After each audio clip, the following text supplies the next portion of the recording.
How to change Google Map units. In this video, I'm going to show you how you can change the units. First of all, open the application. Now here on the right top, you can see a profile icon. Tap on your profile icon. So this is your profile. Now here on the bottom, you'll be able to see the option called settings. Tap on settings.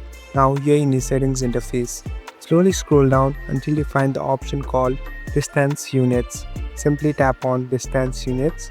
So these are the units that are available, so you can keep it to automatic, kilometers or miles.